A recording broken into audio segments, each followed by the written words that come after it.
పండుగ రద్దీతో ఏపీఎస్ఆర్టీసీ కొత్త ప్లాన్ వేసింది. స్కూళ్లు, కాలేజీ బస్సులను రంగంలోకి దించింది. ప్రైవేట్ బస్సులను ప్రయాణికులకు అందుబాటులో ఉంచబోతున్నారు ఆర్టీసీ అధికారులు. మంచి ఫిట్నెస్ ఉన్న బస్సులను తీసుకొస్తున్నారు ఆర్టీసీ అధికారులు. విజయవాడ నుంచి ఏలూరుకు 20 కాలేజీ బస్సులు నడపనున్నారు.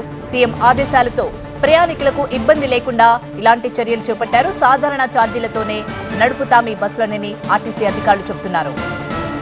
అవసరమైతే మరిన్ని ప్రైవేట్ బస్సులు తీసుకొస్తామంటున్నారు ఆర్టీసీ అధికారులు. దీనిపై మరిన్ని వివరాలు మా ప్రతినిధి క్రాంతి అందిస్తారు. సంక్రాంతి రద్దీ దృష్ట్యా ఆర్టీసీ బస్సులతో పాటు ఇప్పుడు కాలేజ్ బస్సులు సైతం ట్రావెల్ బస్సులుగా మారిపోయాయి. ప్రజెంట్ మనం విజయవాడ బస్ స్టాండ్లో ఉన్నాము. మనం చూస్తున్నటువంటి బస్సు ఏదైతే ఉందో ఇది సిద్ధార్థ కాలేజీకి సంబంధించినటువంటి బస్సు. ఇప్పటికే ఏపీఎస్ఆర్టీసీ దాదాపు 7,000కు పైగా ప్రత్యేక బస్సులను వేసినప్పటికీ కూడా ప్రయాణికుల రద్దీ దృష్ట్యా సరిపోకపోవడంతో సీఎం ఆదేశాలతో ప్రత్యేక బస్సులని, కాలేజ్ బస్సులను కూడా బయటకు తీసుకొచ్చారు. మనతో పాటు ఆర్టీసీ అధికారులు ఉన్నారు, వాళ్ళతో మాట్లాడదాం. సార్ చెప్పండి. ఓఎస్ఎస్ ఫర్టిలిటీలో సైన్స్ ఇంకా ఓఎస్ఎస్ హెల్ప్ తో ఎందరి కలలు నిజమయ్యాయి. In the good hands of science. Mummy daddy అవ్వాలంటే ఓఎస్ఎస్ కి కాల్ చేయండి. మొత్తం ఎన్ని బస్సులు పెట్టారు ఇలా కాలేజ్ బస్సులు? వీటిలో టికెట్ ఛార్జెస్ ఎంత ఉన్నాయి ఏంటి? టోటల్గా ఒక 20 బస్సులు పెట్టామండి. మామూలు ఛార్జీనే, ఫేర్ అనేది ఎక్స్ట్రా ఏం వసూలు చేయట్లేదు.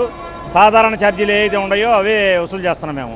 ప్రయాణికుల రద్దీ తీవ్రంగా ఉండడం వల్ల మా పై అధికారుల ఆదేశానుసారము ట్రాన్స్పోర్ట్ కమిషనర్ గారితో పై అధికారులు మాట్లాడి ప్రైవేట్ బళ్ళు ఏర్పాటు చేయడం జరిగింది. అన్నీ కూడా ఫిట్నెస్ సర్టిఫికేట్ ఉన్న సిద్ధార్థ బస్సులు కానీ, శారదా కాలేజీ వాళ్ళ బస్సులు కానీ తీసుకురావడం జరిగింది.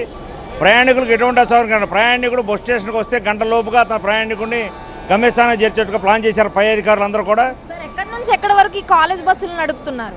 ఈ Vijayawada to Eluru non stop నడుపుతున్నామండి. భవిష్యత్తులో ఇంకేమైనా పెరిగితే మన నాన్ స్టాప్గా మచిలీపట్నం కానీ, గుడివాడ కానీ పెట్టే అవకాశాలు ఉన్నాయి. అదే.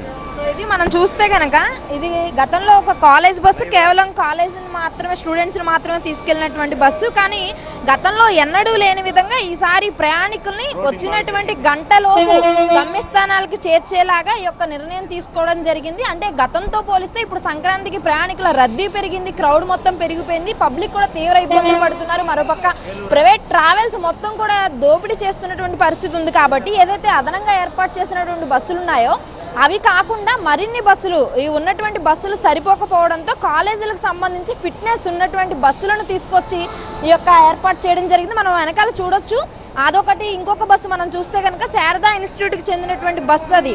సో ఈ బస్సులన్నిటినీ కూడా విజయవాడ నుంచి ఏలూరు వరకు ఇప్పుడు నాన్ స్టాప్గా నడుపుతూ ఉన్నారు.